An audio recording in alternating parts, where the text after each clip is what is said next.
audio, or you can even watch back. Giving players all the props, or put them on blast. We don't give no hot takes, only talk facts. We're giving all our devotion, riding high on this wave of emotion. Going all out, yeah, cause this is our time. No, ain't no stopping us till we reach the finish line. All in, we came in to win. We're gonna give everything. S-I-C-K on the run. S-I-C-K, sick. On fire, we're ready to fight. We'll bring the house down tonight. S-I-C-K on the run. S-I-C-K, sick. Play it on the car ride, play it when you lounge. X and O, you know that we can hold it down. Shout out to my man Sammy, got it off the ground. And to all the listeners tuned in right now, got debates, analysis, and speculation. This is sports talk for the new generation. You know where to find us, got a reputation. Sick podcast, your #1 sports destination. We're giving all our devotion, riding high on this wave of emotion. Going all out, yeah, cause this is our time. No, ain't no stopping us till we reach the finish line. All in, we came in to win. We're gonna give everything. S-I-C-K on the run. S-I-C-K, sick. On fire, we're ready to fight. We'll bring the house down tonight. S-I-C-K on the run. S-I-C-K, sick. S-I-C-K is the sickest podcast. Tune in for the audio, or you can even watch back. Giving players all the props, or put them on blast. We don't give no hot takes, only talk back. S-I-C-K, S-I-C-K, S-I-C-K,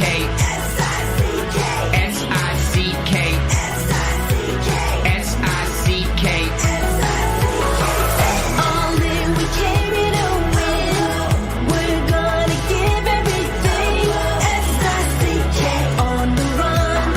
S-I-C-K, sick. S-I-C-K, it's the sickest podcast. Tune in for the audio, or you can even watch back. Giving players all the props, or put them on blast. We don't give no hot takes, only talk facts. We're giving all our devotion, riding high on this wave of emotion. Going all out, yeah, cause this is our time. No, ain't no stopping us till we reach the finish line. All in, we came in to win. We're gonna give everything. S-I-C-K on the run. S-I-C-K, sick. On fire, we're ready to fight. We'll bring the house down tonight. S-I-C-K on the run. S-I-C-K, sick. Play it on the car ride, play it when you lounge. X and O, you know that we can hold it down. Shout out to my man Sammy, got it off the ground. And to all the listeners tuned in right now, got debates, analysis, and speculation. This is sports talk for the new generation. You know where to find us, got a reputation. Sick podcast, your #1 sports destination. We're giving all our devotion, riding high on this wave of emotion. Going all out, yeah, cause this is our time. No, ain't no stopping us till we reach the finish line. All in, we came in to win. We're gonna give everything. S-I-C-K on the run. S-I-C-K, sick. On fire, we're ready to fight. We'll bring the house down tonight. S-I-C-K on the run. S-I-C-K, sick. S-I-C-K is the sickest podcast. Tune in for the audio, or you can even watch back. Giving players all the props, or put them on blast. We don't give no hot takes, only talk back. S-I-C-K, S-I-C-K, S-I-C-K, S-I-C-K, S-I-C-K. Turn up your volume. Because you're about to listen to The Sick Podcast. With Tony Marinaro. 55 seconds left in the penalty, a minute and 27 seconds left in regulation time. Boston 4, Montreal 3. Lafleur coming out rather gingerly on the right side.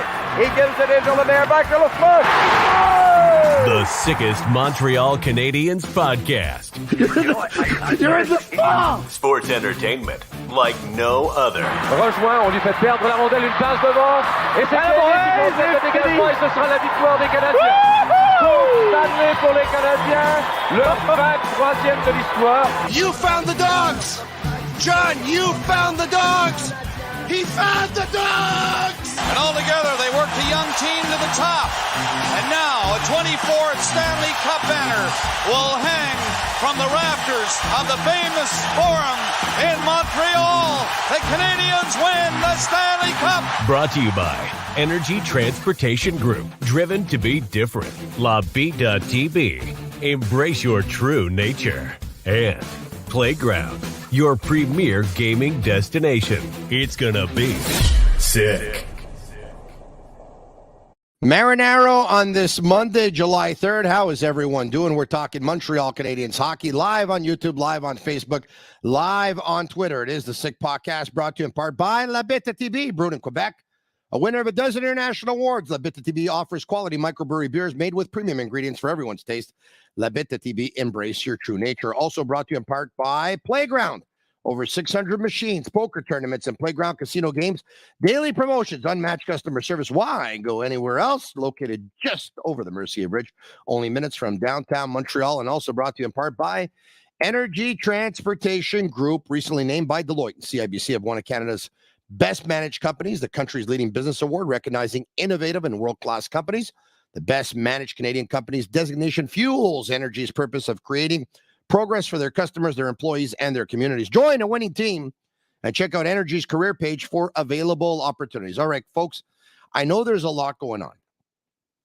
Obviously, unrestricted free agency opened up a couple of days ago. And Jonathan Drouin is now a Colorado Avalanche, by the way we predicted it would work out, and that Jonathan Drouin would end up signing with the Colorado Avalanche. I think you heard that on the Sick Podcast for about the last 6 or 7 months or whatever it was. Number one. Number two, we told you that the Montreal Canadiens were either going to sign Pizzetta or Belzile. We went with Pizzetta, and so did the Montreal Canadiens. We wish Alex Belzile all the best. He wanted a Pizzetta-type deal, a two-way, a 2-year contract on a one-way, and so Alex Belzile ends up being a New York Ranger. And he's not the only one, by the way, to change address. Anthony Richard finds himself a Boston Bruin, and I like them. But, you know, it has become a numbers game with the Montreal Canadiens, of course. Joel Edmondson was traded for a couple of picks to the Washington Capitals, Joel Edmondson. And now the big debate, of course, would have been whether or not the Canadiens would have been better off holding on to Joel Edmondson and then trading him at the trade deadline day and probably getting more from him. The risk you take, of course, is that Edmondson has a god-awful season and or Edmondson gets hurt. And at that point, you won't be able to probably get anything for him. So they were able to get something, the 3rd and the 7th, and they traded him. And so there you have it. Looks like it's going to be a pretty young defense for the Montreal Canadiens next season. But that doesn't surprise us, does it? So there's so much to talk about. We're also, you know, I'm still getting information about the draft and some inside information about the draft and what went down and why they chose who they chose and why they didn't choose who they didn't choose and all this stuff and all the inside info. And I want to get to that as well. Having said that, I think because the development camp is going on and it started day 1 was medicals on Saturday. Day 2 was yesterday. Day 3 was earlier today. And day 4 tomorrow is going to be the final day. And tomorrow there's going to be a scrimmage at 11 a.m. And by the way, the Canadiens have announced that they're going to show live viewing of the scrimmage. They're going to put it on their Twitch, on their YouTube, on their Twitter, and on their Facebook. It's pretty smart. And so you'll have a chance to see it there. But I know that I'll be there live tomorrow. And so will Grant McCagg of Recruits. And I bring him in. Grant, how are you? Hey. Very well yourself. Very, very well. And I know that Grant's going to be there because Grant was there earlier today with myself. As a matter of fact, you can see He's not at his place in Ottawa. He's checked himself into a hotel close to the practice facility. So Grant came down from Ottawa this morning. He and I met at the training facility in Brassard. We watched the entire practice. We took notes. I told Grant, I said, Grant, don't take it badly, but you and I are not going to sit side by side. He looked at me and I said, I don't want us to influence each other, sharing information on the same players and stuff. So you stick to your side, take all the notes you want. I'll stick to my side. I'll take all the notes I want. And tonight we're going to go on the Sick Podcast and we're going to basically talk about what we saw. So this is going to be fresh. None of it's going to be rehearsed. And so what I want to do once again is for tonight's show and tomorrow night's show, I want to talk about the development camp because it's live, it's going on, and Grant and I are taking it in live. And then the rest of the week, I think we'll go back, we'll revisit some of the things that happened at the draft, some inside information we're getting, and some of the things, of course, that happened on the weekend with unrestricted free agency opening up. All right, so Grant, how you doing, bud? Oh, well, long day. I got up about 5:30 to make sure I missed rush hour there in Ottawa, but I guess it's the same everywhere, right? It's the Monday long weekend. It's probably the least busy rush hour of the year. Yeah, so yeah. It isn't bad at all on the Queensway, unlike what it usually is like. So the drive-in wasn't so bad, but makes for a long day. For sure. All right, okay. The development camp roster, 37 players, 19 forwards, 13 D, and 5 goalies. I mean, we can go by the list of Owen, Beck, Blake Biondi, Jared Davidson, Isaac Dufour, Philip Erickson, Cedric Guindon, Riley Kidney. Geez, the writing's not big, by the way. I'm really forcing my eyesight here. Riley McKay, Philip Machar, Rhett Pitlick, Vincenz Rohrer, Joshua Roy, Gabriel Seeger, Xavier Simoneau, Ty Smilanic, Jack Smith, Luke Tuch, William Vogt, Florian Jacki. Those are some of the names at the development camp. We'll get to some other names, of course. Jeremy Buchler, Francesco Delelse, Adam Engstrom, Lane Hudson, Logan Mailloux, Luke Middlestad, Petteri Nurmi, John Parker Jones, who, by the way, is 6'7", 228 pounds. Done. David Reinbacher, take that, Carey Price. Jaden Struble, Miguel Tourigny, Charlie Truchon, William Trudeau, Emmett Croteau, Jakob Dobesh, Jacob Fowler, Quentin Miller, and Samuel Urban. So there you have it. All right. I hope I pronounced some of those names correctly because there's some that may have got away from me. I'm really stressing my eyesight here, by the way. Woof. They try and cram as much information as they can onto 2 pieces of paper, and that's what it gives you. All right. Okay. So, oh, by the way, you and I had a nice visit with Vinny Lecavalier earlier this morning. Wasn't that nice, huh? Yeah, it was nice to meet Vinny. What a stand-up guy. You just couldn't help but be impressed by him. He looks you right in the eye and is very polite. Yeah, I have nothing but good things to say about Vinny Lecavalier, and one of those guys that even when he hasn't seen you in a while, once again, it's like you haven't skipped a beat. And so it was nice to catch up with him. And you're right. He takes the time to look you in the eyes, ask you how you're doing, ask you how you're making out and this and that and all that stuff and what you have planned. And good guy, Vinny Lecavalier, who, by the way, looks like he can either still play or have the lead role in a big time movie, because he's looking really, really sharp. He's probably thinking the same thing about me. And but no, I can't play right now, and I probably won't get a lead role in the movie. And it was nice to see him. We also crossed paths with Martin Lapointe, a handshake with Marty, and he looks like he's doing pretty well as well. So it was nice to see the entire Canadiens crew down there earlier today. Yeah, for sure. Marty's a super nice guy too. Charles Sandois was saying that he's running on fumes right now. I think he's going to hibernate up at his cottage in the woods as soon as this camp's over. He needs a well-deserved break, I think. You're talking about Charles? Talking about Marty Lapointe. Talking about Marty. Okay, You know, Charles was telling you that. Okay, Charles, Yeah, by the way, Charles. is works alongside Chantal Maccabee in the Canadiens Yeah. communications department, of course. Right. All right. Okay. So let's get to what we saw. First of all, there was it was intense, huh? Yeah, I love the drills there. They, you know, you don't get a break, basically. You know, you got to keep your eye on it the whole time. They're, I'm really impressed.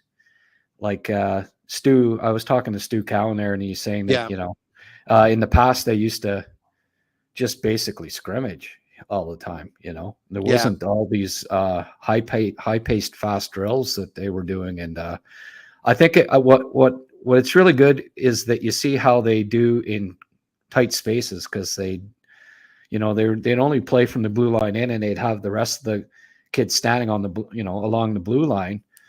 So you have to think quick, you have to move quick, you have to stick handle quick. Everything's quick, and I really liked the concepts, and I thought the drills were great, and the pace was great. If I'm in the Canadiens marketing department, I'm calling Nestle Quick tomorrow for a sponsorship. But anyway, it would make sense. Quick. Yeah. Okay. Yeah. So just to paint the picture, by the way, the two sheets of ice A and ice B, the goalies came out earlier this morning, probably at around, give or take, just after 9 o'clock. And then the forwards came out at around 11 o'clock and joined the goalies who were part of the scrimmages as well. The forwards were on, let's say, one sheet of ice. The defensemen were on the other sheet of ice. And at one point, we also saw the forwards, when you and I went over, they had a harness around them, basically, and they were asking them to take off and speed tests and stuff like that. And everyone was you know, they had their stats taken down, and plus the iPads were all out and filming everything and all that stuff. So we had a chance to watch both the defensemen and both the forwards. So I'm going to get to it right away. The player that was out there today that had the most skills, and to not influence everyone's decision, I don't know if you have a piece of paper handy. So I'll write the name on a piece of paper, and then I'll show you, and we'll see if you know, our notes match. I know this is spur of the moment here. Do you have a piece of paper handy or anything like that? No? Well, I've got paper. I just don't have a pen. Oh, you don't have a pen? Oh, geez. No, I haven't used a pen in about 15 years.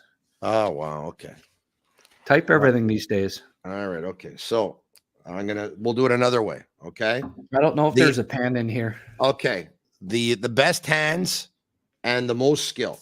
Okay. Hold on. Well. Go. Tell me. Wayne Hudson. All right.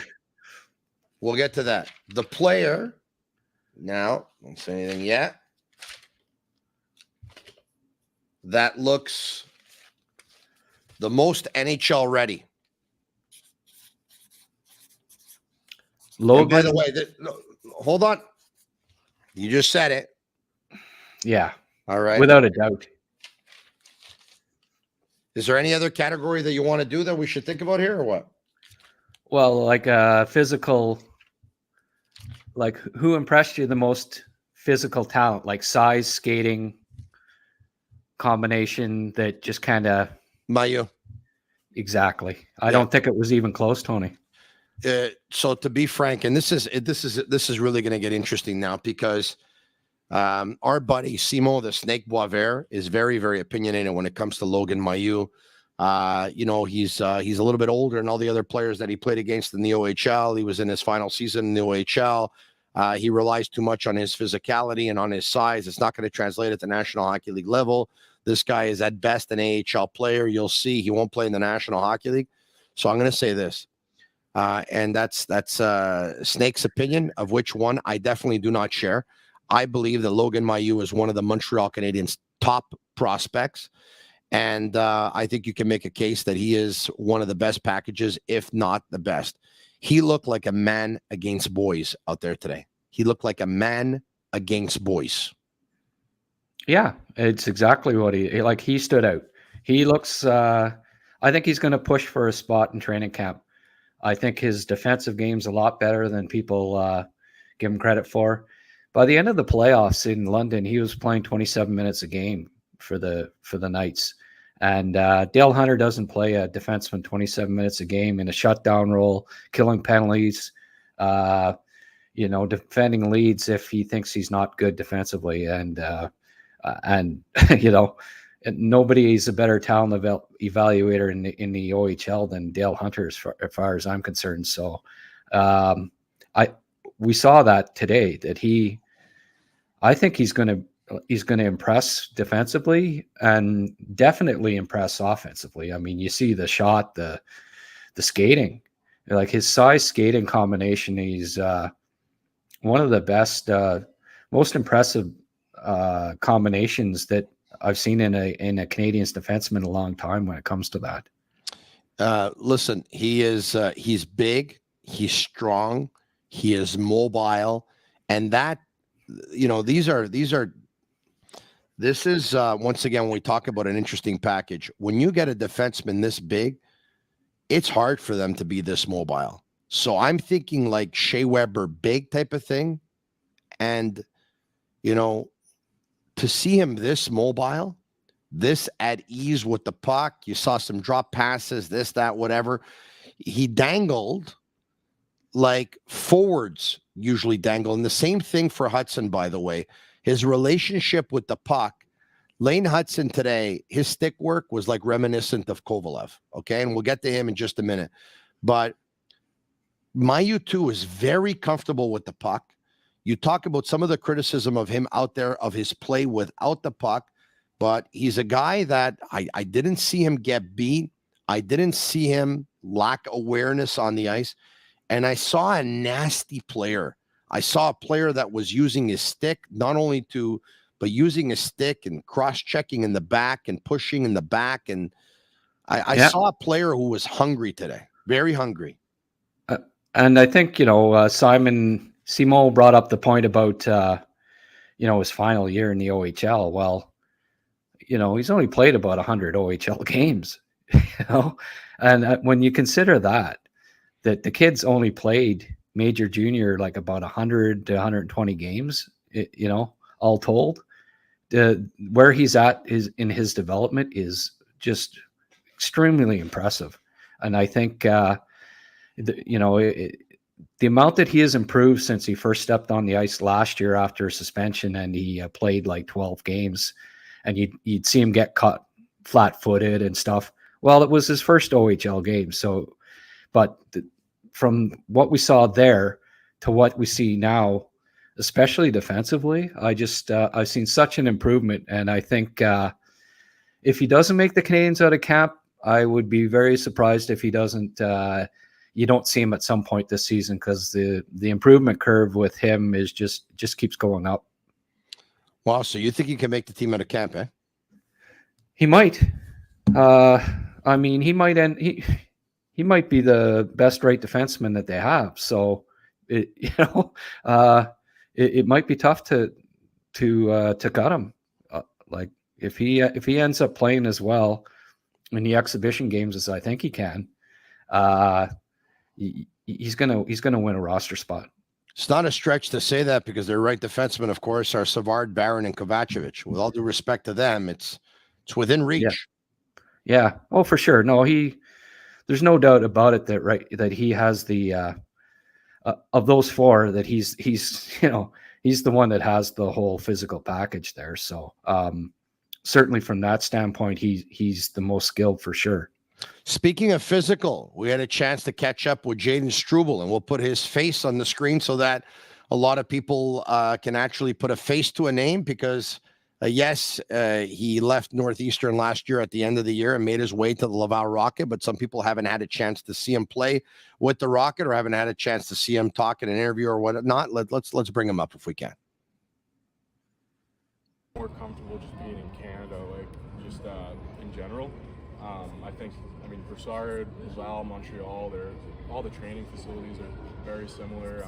They're all really nice, and I love Laval, so Montreal is really fun too. You can't really go wrong here.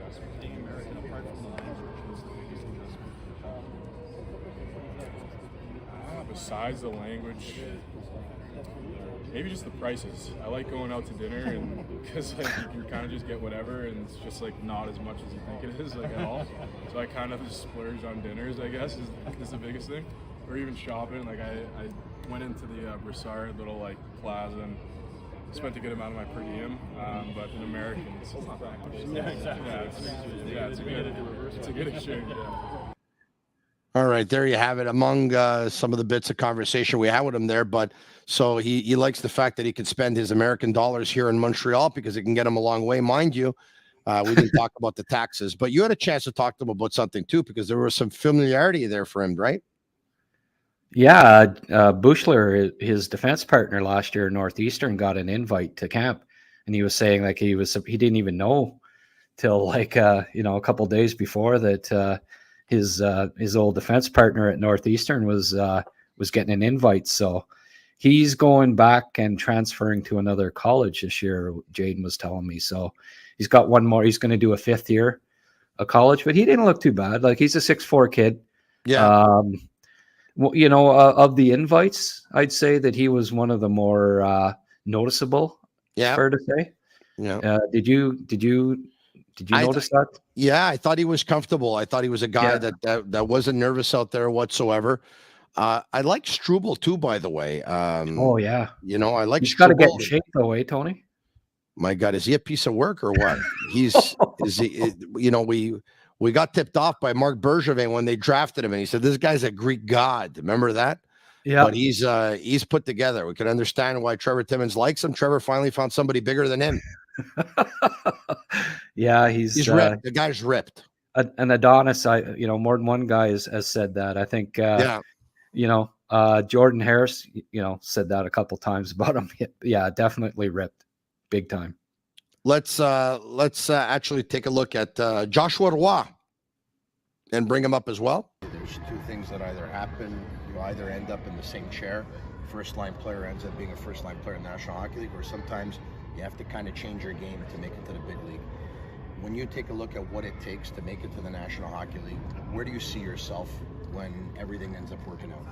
Well, I think it's very hard first to make the NHL, so I have a lot of work to do, and I think what I like from the World Junior this winter is that I showed that I can play defensively and on the PK, so I think it's something on my game that nobody's taught before, and now Did you know you could do that, or did you surprise yourself in that tournament?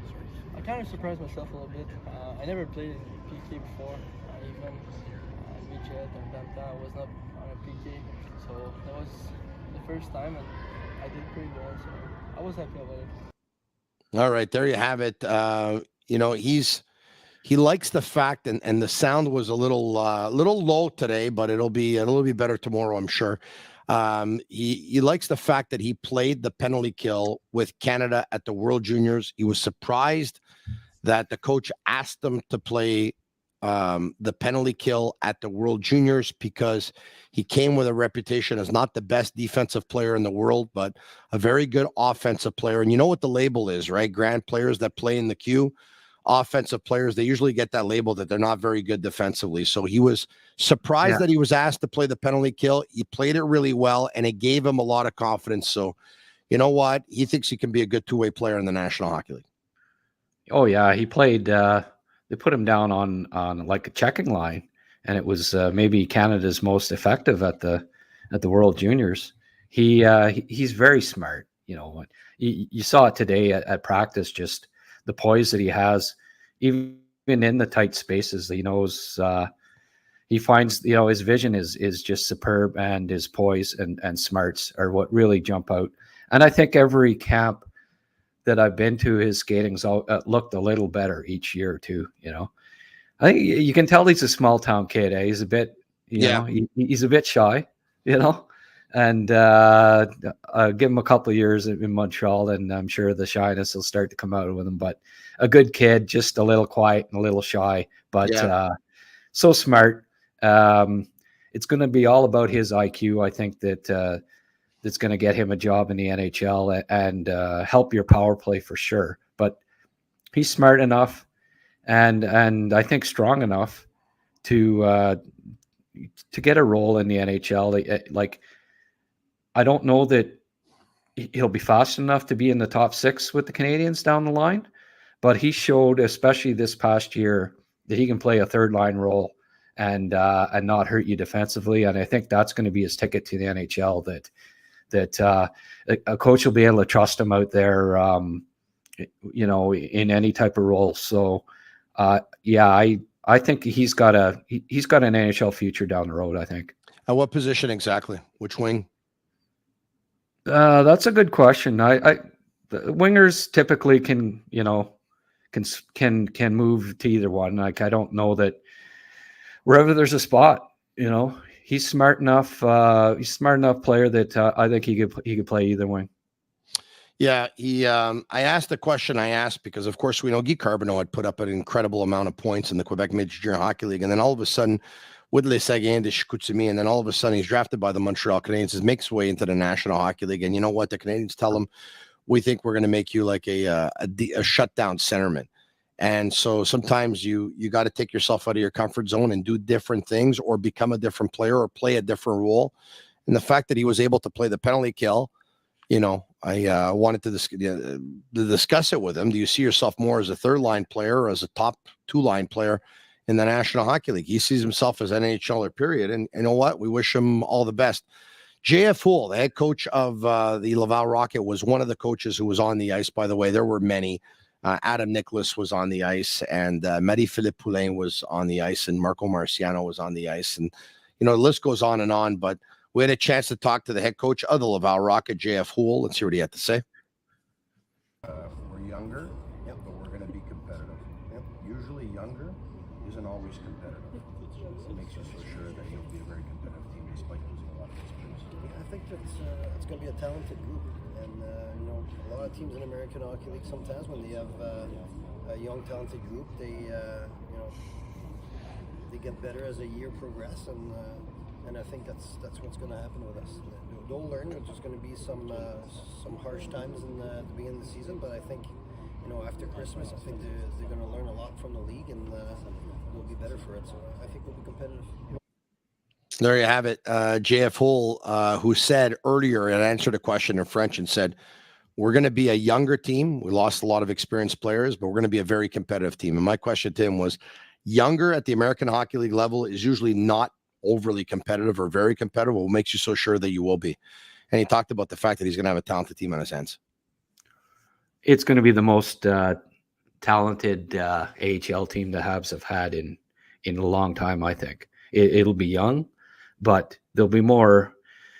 All of those high picks that, Bergevin finally accumulated in the last few years as GM are all coming up, and then there'll also be guys like Mailloux that probably play there as well. So there'll be more, I think, top 60 picks or top 2-round picks playing in Laval than there have been in a long time. He was asked about the possibility of having Mailloux. I don't know if you caught that. Yeah. He said, well, you know what? If he comes, we'll see what management has to say, but there will be another player. That would be another player that will command minutes. Right. I don't know if he might be in tough. I think Laval's going to be pretty strong. Like a lot of the kids are pretty good. I know Mailloux was okay today, but I don't think he stood out at all in that group at all. There were some other kids I thought I liked Owen Beck a lot more. Yeah. I think Beck has a better motor for sure. Was that Lane Hudson and Owen Beck that did the 1-2? Yeah. At one point? Yeah. There's a drill anyway, and Lane Hudson has the puck in the offensive zone, and they get it back to him, and it looks like he has a chance to tee it up. And instead of teeing it up, he kind of like fakes the slapper and just finds Owen Beck, who finds Hudson back right away. It was like it got an audible ooh out of the out of the media throng that was there. It was a great heads up play, a great bang play. It was really, really strong. Yeah, and it was the one time that I was typing something and not paying attention that it happened too. It All I was heard nice. was the ooh. So Yeah, it was nice. yeah. Fake the slapper, found Beck, Yeah. continued to go to the net. Beck found them back, and he just like tapped it into an empty cage. It was amazing. One thing about Beck and his coach in Mississauga brought it up, and I saw it a bit today. He handles the puck maybe a little too much. I don't think he has great hands. Like he's very smart. He's a great skater, very smart, good vision, good passer, but he tries to dangle a little too, and you notice it in the tight spaces in these practices and stuff where he turns the puck over quite a bit. I think, and James Richmond said at the time as coach that they were trying to teach him to, give and go more. Don't, you're not, especially at the NHL level, he'll find that out in a hurry that you can't dangle, NHL defensemen too often. You gotta use your teammates. He doesn't have that ability. I mean, when all is said and done, Owen Beck, I'm going to put myself out there. I think most people will agree with me. His best case scenario is probably third line centerman, right? Yes. So, third line centermen usually don't dangle everybody. I mean, it's usually, now there are some teams that have a better third line centerman than others. I get it. But, his chair might be fourth line centerman and might be third line centerman, but probably not more than that. No, but I think he can be a third line center if he develops on a good team. And that's a really good, that's a top 8 spot on a lot of teams, depending. So just he'll have to learn that part of it, that he's not, he's not Jonathan Drouin out there. Yeah. Luke Tuch looked pretty good, but what are his chances going forward in terms of a contract, in terms of being with the organization for a while? Yeah, I think, I was little feedback I got. I have a feeling that, typically a team, if they really are interested in a guy, they'll try hard to sign him after 3 years, so that there's not that chance that he becomes a free agent after his senior year. Of course. And I don't think they did. I don't think that it was a mutual kind of agreement that he goes back for his 4th year. I think they want to see more. Like he was a little disappointing production wise. I think more was expected from a top 50 pick, but he's got the size and skating combo that, if he plays a physical, hard, up and down the wing, physical style, that's going to be his bread and butter on a bottom 2 lines at the NHL level. And they've got a good team there, and hopefully he puts up good numbers. If he puts up good numbers this year, plays consistently, is physical, they'll try to sign him. He'll certainly be a nice addition to. There aren't that many of his ilk in the organization, Tony. So I think that he'd be a good addition if he takes that next step this year. I don't know what you thought of David Reinbacher, but I'm going to tell you what I thought. I thought he showed incredible poise. I thought he played very, very smart. I thought he made very, very good use of his stick to get it in passing lanes, to chip pucks away. At one point when he was trying to get body positioning, and because he's probably lacking a little bit of muscle and a little bit of strength, he's got the stick in between the opposing player's legs. He's trying to get in there.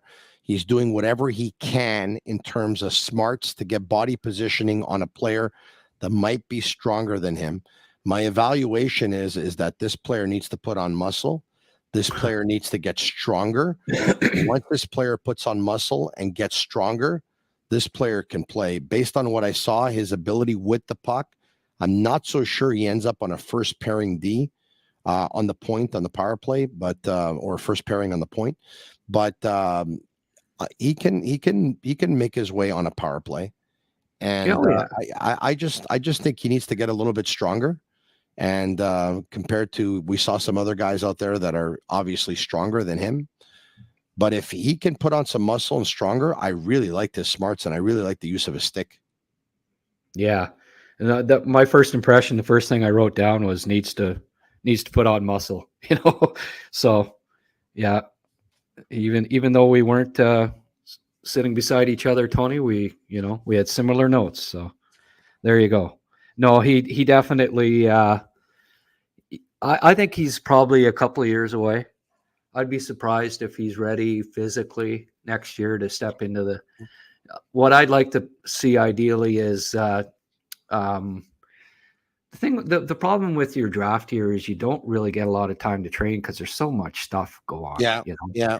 You're flying over for combine, you're flying interviews, your development camp, all this stuff.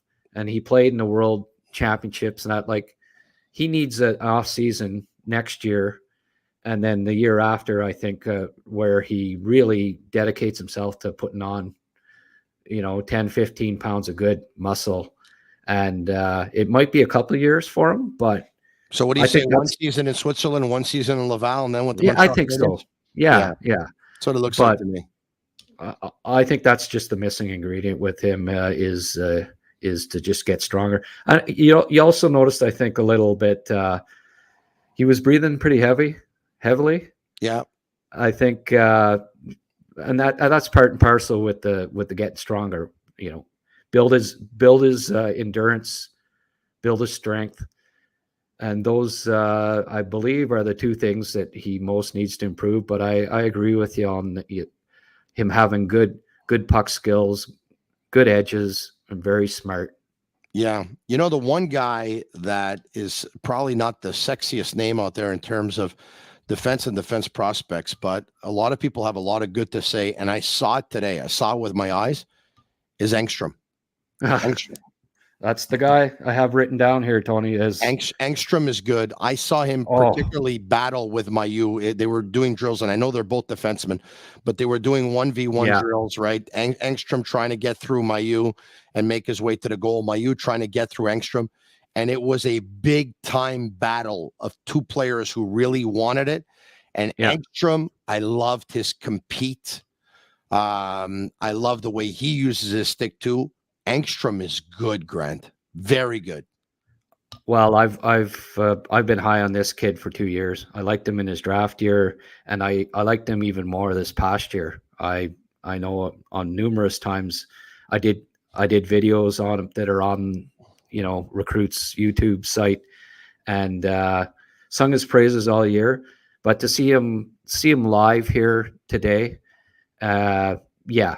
he was the other guy for me that just stood out above everybody else, I think. And even he needs to get stronger, but the compete's there, right? Like we saw him getting interviewed after, and when he puts on another 10, 15 pounds, look out. I know when in speaking with Montreal, some of the guys in Montreal, they're high on him. And I think they see him having a spot at some point down the line. So I mean, especially on the left side, it's just so packed. It's crowded. It's going to be very interesting in 2 to 3 years at Montreal's training camps, because there's going to be a dozen defensemen that should be playing in the NHL. The Sick Podcast with a shout out to Murphy Clinic, an aesthetic clinic specializing in medical aesthetic care. They offer permanent laser hair removal as well as a wide range of treatments for skin problems such as acne, rosacea, fine lines, and more. They currently have 2 clinics, one located at Montreal Shop Angus and the second on the North Shore in Terrebonne. They're also opening soon in Quebec Cité. Visit murphyclinic.ca or on Instagram at Murphy Clinic. All right, this is going to be less than an hour show, as now we're going to start to get into the whole July and August, where folks probably get used to 30-minute podcasts. But, one of the things that we're doing is we're going throughout the entire summer, and not everyone is doing that. Not on radio, not on television, and not on podcasts. But we've decided to do it. But we'll bring you some abbreviated shows. We're going to bring you some topical shows. We're going to bring you some guest interview shows. But it's going to be, today we've gone a little bit longer than that 30 minutes. But it's probably not going to be an hour like you've been accustomed to. And starting today, once again, it's going to be probably give or take about 30-minute shows. All right, okay. Anyone else that caught your attention before we make our way to some news that happened later on today with the pro team? Well, Smilanic, he can really skate. Well, we knew that when they made the deal. That wasn't that the Ben Sherrod deal with the Florida Panthers. That's right. Yeah. Yeah. Yeah. No, we knew he could skate, but he stood out with his skating in this camp today. Now, I don't know how smart he is. You know, the IQ, that's always been kind of the knock, but certainly he's a big, you know, he's got good size and he can skate. Now, he transferred from Quinnipiac to Wisconsin, who were just horrible last year, and that you know, Tony Marinaro got fired, and he got 2 points in 14 games. Like it was, and what does Quinnipiac do? They win the national title, right? I mean, I guess he transferred because of he thought he'd get more opportunity in Wisconsin. Yeah. But this is obviously a huge year for him. From what I saw today, like skill wise, he should be a good scorer in NCAA. Now, if he can find his confidence and start to produce like he did in his draft year for the national development team, maybe he's a kid that ends up, you know, being on the radar along with Tuch down the road here. There's I know there's only 50 contracts to to sign, but certainly physically, like skating wise, he's pro caliber, no doubt. We haven't talked at all about the goalies, but I think it's something that we can say for tomorrow because, of course, after seeing the scrimmage, we'll have a much better idea of which goalie was the goalie that performed the best on the day out of all the goalies. Earlier today as well at 3 p.m., as a matter of fact, the Montreal Canadiens made it official. Philippe Lecavalier, who represents RHP, Raphael RV Pinard, was able to get his client a 2-year deal at a cap hit of $1.1 million a season. Good for RHP, who came in, worked his butt off, has since day one, and performed admirably well. He wanted a 2-year plus contract. He got it with the Montreal Canadiens. He wanted over $1 million. He got that too. Yeah. Well, I don't think there was any doubt that they were going to sign him. That's pretty fair value for him, considering that, you know, his goals per game when he was with the team. That's one of the better deals. Ratio. A very high ratio. That's one of the better deals in the league. If he can come anywhere close to that over an 80 game span, they got themselves one of the bargain basement deals in the league. Grant, I'll see you tomorrow in Brassard. Yeah. At 11 a.m., the scrimmage starts, and obviously we'll be there before that. And then you and I will get together after the scrimmage, and we'll relay our thoughts, and then we'll make your way back to Ottawa. So tomorrow I'm looking forward to it, Grant. We'll talk to you soon. Big time. All right. Same. Cheers, bud. All right, there you have it. Grant McCagg, former scout with the Montreal Canadiens and the Bob Gainey regime, and of course now of Recruits and Recruits.ca. Hey, I want to say hello to a friend of mine. Let's bring up the picture if we can. It was nice to see Marcello earlier today at Marina Landscaping and Materials. They're on St. Joseph Street in Lachine. And the number to call is 364-4040. And I went by and I'm getting some work done around the house. And you know what? They said, let's take a picture. And we took a picture, and there you have it. And so it's nice to see Marcello, and it was nice to see Danny, and it was nice to see Salvatore as well, and the entire staff and crew who work hard. They're passionate sports fans. They love hockey. They love soccer. They love football. They love all sports, as a matter of fact. And for all, once again, your landscaping needs and materials and equipment, they're the ones, and they're so nice. They even set me up with a cap. Look at that. I'm wearing it in the picture. Nice. All right. Special thanks to the guys for Always great service. Very, very much appreciated. Go by and see them, really, for anything you need to do around the home or in the backyard, for all your landscaping, once again, pave and all that stuff. There you guys. Okay. Tomorrow, same time, same place. We'll bring you the Sick Podcast at 10 p.m. If you like it, share it with your friends. Comment Sick, S-I-C-K, S-I-C-K, S-I-C-K. If you're going to listen to it on Google, Apple, or Spotify, leave us a 5-star review. It's our way of feeling the love. Thank you very much. Once again, more on what happened at the draft and more what happened on unrestricted free agency, probably Wednesday, Thursday, and Friday. But today, Monday, and tomorrow, Tuesday, dedicated, of course, to Habs development camp. Tomorrow they scrimmage, and the Canadiens will be showing it once again on their Twitch, their Twitter, their Facebook, and their YouTube starting at 11 a.m. Grant McCagg and I will be there, and so will Shane Gomo, who's at Master Control right now. For Agnello and Sammy Cavallaro, who are on their way back from Orlando and the SMA convention, and Shane Gomo at Master Control, I'm Marinaro. And that's a wrap. Hope you don't miss us too much until next time. Follow the Sick Podcast with Tony Marinaro on YouTube, Instagram, Facebook, Google Play, and Apple Podcasts. The Sick Podcast is brought to you by Energy Transportation Group, driven to be different. LaBita.tb, embrace your true nature. And Playground, your premier gaming destination.